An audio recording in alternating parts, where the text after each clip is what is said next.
Welcome to the Deep Dive. Today we're diving into something really fundamental to navigating life, the art of letting go. Think about those times you felt stuck, maybe replaying a scenario in your head or just wishing things were different. That's the kind of grip we're going to explore, how to loosen. Exactly. And this isn't about pretending difficult things don't matter or just like trying to move on with a forced smile. It's really about understanding how to release the energy we spend resisting what is, Mm-hmm. the mental space taken up by what we wish wasn't, and, well, those emotional burdens that over time can just become incredibly heavy. Right. And from the various sources we've immersed ourselves in, a key insight keeps coming up. Yeah. Letting go isn't really about forgetting or some kind of instantaneous emotional makeover. It's a skill, almost like a muscle we can build. And Yeah. at its core is this really powerful principle, acceptance. Yeah. So our mission today is to unpack this, to pull out some truly actionable strategies, things that can offer you, the listener, a greater sense of peace and, well, real freedom through this art of release. So, okay, let's begin with that foundation then. Acceptance. What does it actually entail? What are we talking about here? Okay, all right, let's unpack this. Our sources seem to converge on the idea that acceptance is about a really clear-eyed acknowledgement of the present moment. Seeing what is without that distorting lens of judgment or the wishful thinking that things should be otherwise. It's just a stark, honest look at reality. And what's striking when you look at the research is the sheer amount of mental and emotional energy we just hemorrhage when we're fighting things we simply cannot change. Just imagine the cognitive load of constantly replaying past conversations, or the emotional drain of dwelling on injustices from years ago, or even that sort of quiet desperation of clinging to hopes that maybe deep down, aren't really viable anymore. It's like trying to swim upstream against a really powerful current. It is. And it's also about acknowledging those difficult emotions. Yeah. Sadness, anger, fear as they come up, Yeah. without immediately trying to push them down or getting completely, swallowed by them. It's that crucial internal shift from asking, why did this happen to me? Which can feel quite disempowering, right? Mm-hmm. To a more resilient stance of, okay, this is where I am. This has happened. Now, how can I navigate forward from here? And this raises a really important point that sometimes gets missed, I think. Acceptance isn't some passive endorsement of bad things. It doesn't mean we suddenly think the awful stuff that happens is okay or that it didn't cause us pain. Not at all. Right. Instead, it's about stopping that internal battle against the reality of our current situation. And that ceasing of conflict, that kind of inner truce, is what actually clears the ground for healing and, future growth to take root. Yeah, I remember one of the sources we looked at quoted Wayne Dyer, who said something like, peace is the result of retraining your mind to process life as it is rather than as you think it should be. That really crystallizes it, doesn't it? It does. When you can genuinely meet the present moment where it is, you start to untangle yourself from that exhausting need to control the uncontrollable, the past, other people's thoughts and feelings, the way the universe works, basically. And if we connect this to the bigger picture, just think about all that energy we were pouring into resistance. Letting go, which is built on this solid foundation of acceptance, it liberates that energy. It becomes available for mending, for finding new pathways, for just being more fully present in the life you actually have rather than the one you wish you had. Okay, so moving on a bit. Life has a way of accumulating things, doesn't it? Not just physical stuff, but a whole catalog of experiences, some great, some definitely not. Our sources often talk about this as a kind of emotional baggage. So what does it really mean to release that? Well, what's insightful here is that letting go in this context isn't about some kind of magical amnesia. It's definitely not forgetting. It's about actively releasing the emotional hold that those past experiences have on your present moment and maybe even more importantly on your future. It's a conscious choice, really. You acknowledge what happened, you process the feelings around it, and then you deliberately free yourself from that lingering grip so you can actually step into and create the future you want. Because constantly carrying around things like resentment or regret, or even just that persistent need to control every little detail, it's incredibly draining, isn't it? Oh, totally. Of walking through life with invisible weights strapped to you. Precisely. And if we look at the bigger implications, releasing these binds, these old hurts, these regrets that keep popping up, it's not a sign of weakness. It's not some failure to cope. It's actually a really profound act of self-care, even self-empowerment, you could say.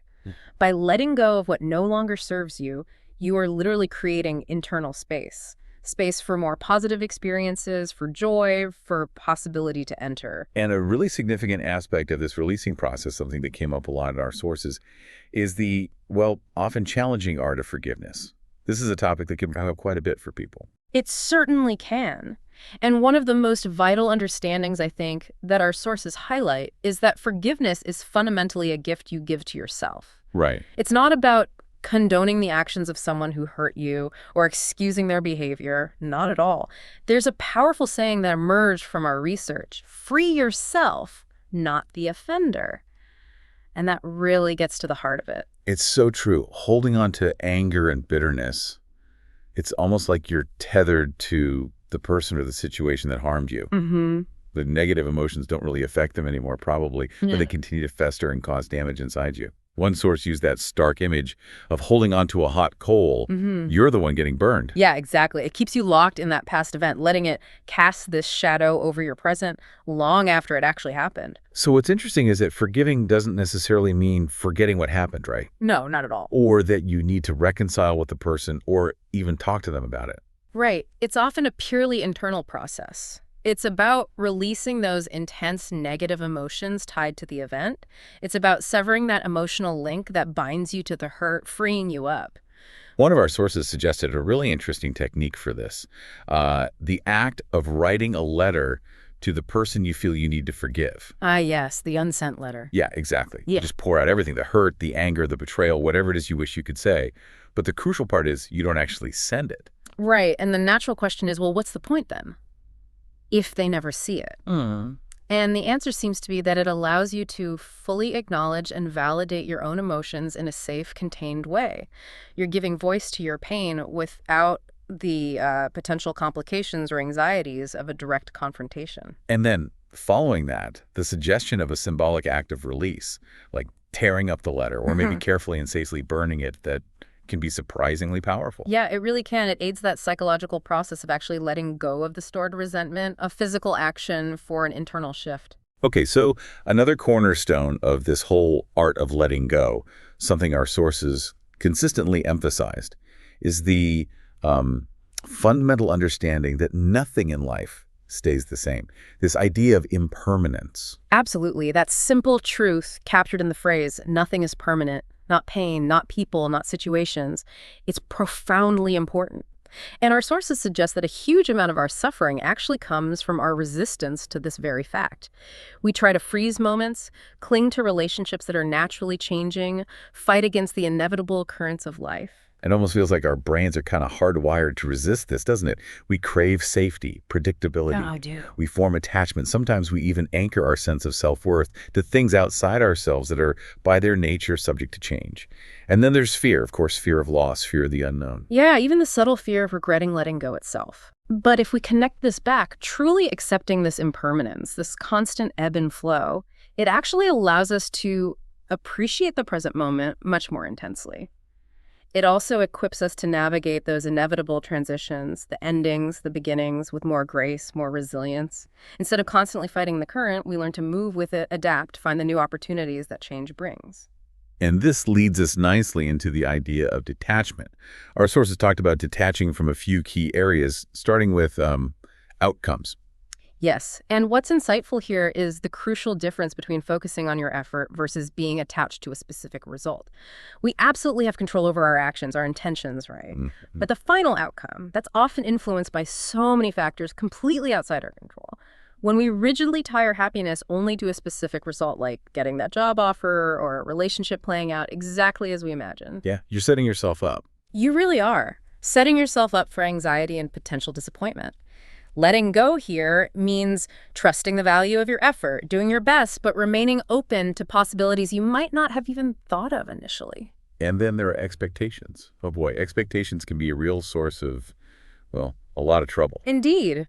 We often build these very detailed, rigid mental blueprints for how things should be, how people ought to act, how our careers should go, how life should unfold. Right. And when reality inevitably diverges from these carefully drawn plans, it leads to frustration, disappointment, maybe even resentment. Definitely. So releasing those inflexible expectations, our sources suggest, actually cultivates more compassion, both for ourselves when things don't go to plan, and for others who don't meet our preconceived ideas. And surprisingly, it opens us up to unexpected joys we might have missed otherwise. And finally, under detachment, the idea of detaching from outdated identities.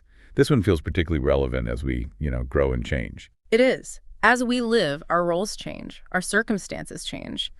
Holding on to an identity rooted in a past job or a previous relationship, or even past successes or perceived failures, it can really limit our potential for future growth. Letting go of those outdated self-definitions allows us to step more fully into who we are becoming instead of being stuck being who we were. And this process, well, it takes self-awareness to see what you're clinging to, courage to face the fear of letting go of the familiar, and like we said, it takes practice, consistent practice. So it sounds like a really crucial skill in all of this is figuring out what we can actually influence and what's just outside our control. Precisely. Our sources really hammered this point home. Fight what you can change, release what you can't. It's about being strategic with your energy. Where is it best spent? And they broke it down into those useful categories, didn't they? The things you have direct control over, your own actions, your reactions, the effort you put in, the boundaries you set. That's where you fight, where you actively engage. Right. Then you have the realm of influence. Things like other people's opinions, maybe team decisions. Here, you can apply effort, try to persuade, negotiate. But ultimately, you have to accept the outcome isn't solely up to you. And then there's this stuff that's truly beyond your control or even significant influence the past. Definitely. Other people's fundamental choices and behaviors, the weather, global events, that sort of thing. Yeah. Trying to control those things is often just frustrating and a waste of energy. This distinction is so vital. We often spend a massive amount of mental and emotional energy trying to manage or change things that are firmly in that third category. Our sources even brought up the serenity prayer here. Grant me the serenity to accept what I cannot change, courage to change what I can, and wisdom to know the difference. It just neatly sums up those three key elements: acceptance, courage, and wisdom. And this leads us naturally to the concept of surrender. Now, for many people, that word can sound like defeat, like giving up. That's a very common take, yes. But in the context of letting go, surrender isn't about giving up negatively.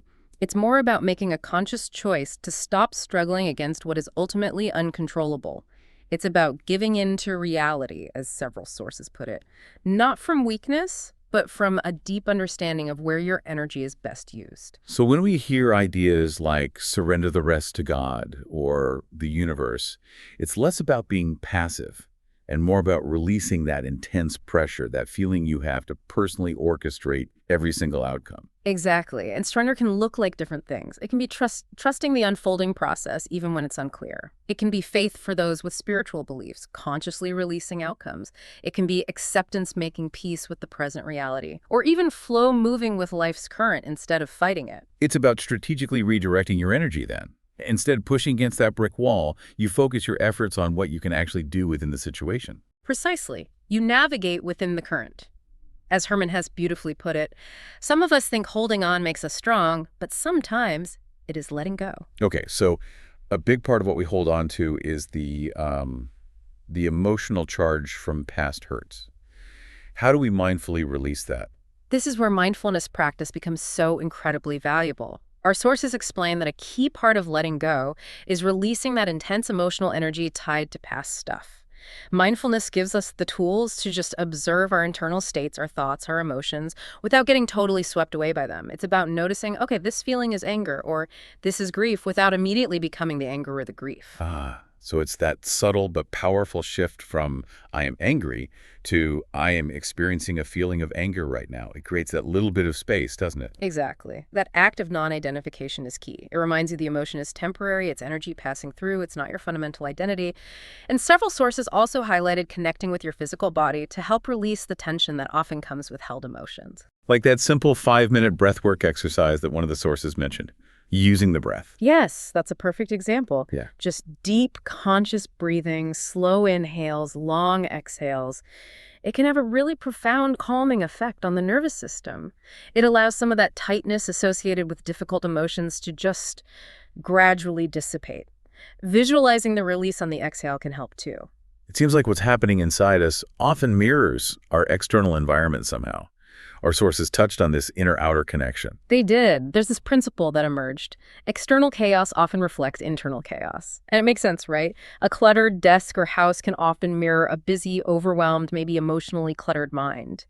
And just the act of holding on to things, physical stuff, unresolved relationship issues, persistent negative thoughts, all of that consumes energy and mental space. Which brings us to the idea of a digital detox. It's not just about physical belongings anymore, is it? Our digital lives are so tied into our mental state now.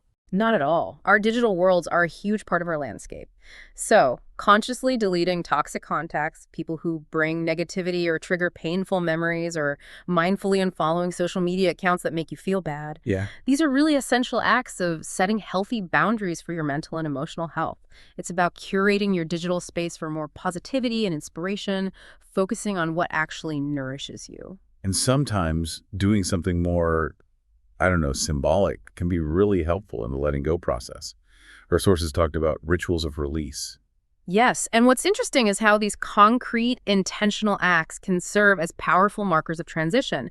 They help physically release that pent-up emotional energy. Simple things like safely burning old journals filled with painful stuff, or intentionally discarding objects strongly tied to a past you're trying to move beyond. These actions aren't just about tidying up. They're like tangible declarations to yourself. I am moving forward. And then there's the more straightforward act of physical decluttering itself.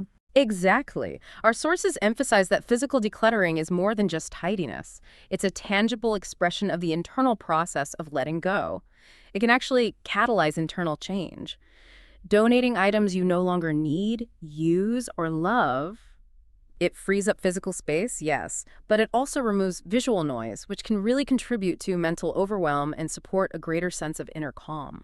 Now, this might seem obvious, but one source highlighted something crucial we might overlook. Actually giving ourselves permission to let go. This is such a critical point. It's surprising how much guilt or obligation we can feel about changing paths or letting go of old dreams or even relationships that aren't working anymore. But our sources strongly emphasize this. You're allowed to outgrow people and dreams. It's not failure, it's not disloyalty, it's just a natural part of growth. That concept that people are in our lives for reasons, seasons, or lifetimes, that really reframes endings, doesn't it? It takes away some pressure to keep everything going forever. Exactly. And releasing guilt over past decisions is also key. You aren't just your past choices. You're defined by your present choices, your willingness to align with who you're becoming now. That affirmation, I honor my evolution, can be really powerful for granting yourself that permission. Circling back to the power of the present moment, our sources kept reminding us how central that is to letting go. Absolutely. So much suffering comes from dwelling on the past or worrying about the future. As one source put it simply, now is the only time that truly exists. When we can anchor ourselves in the present, we can observe our thoughts and feelings as they come and go without getting totally swept away. And there's that wondrously simple grounding exercise, just taking a moment to name, say, 3 things you see, 3 things you hear, 3 things you feel right now. It's such a quick way to pull yourself back to the present. It really is. And another vital piece our sources explored is finding the lessons within difficult experiences. Yeah, it's about intentionally reframing pain. Not just as something that broke you, but as something that ultimately helped build you. That saying, even storms teach us to dance in the rain, kind of captures that. Instead of getting stuck in, why me, the shift is asking, what did this teach me? Actively looking for the growth, the wisdom, even in the toughest times. It's not about liking the pain, but acknowledging the resilience that came from it. Journaling with a prompt like, I'm stronger because, can help solidify those lessons. And finally, it feels like underpinning this entire art of letting go is just learning to trust the unfolding process of life itself.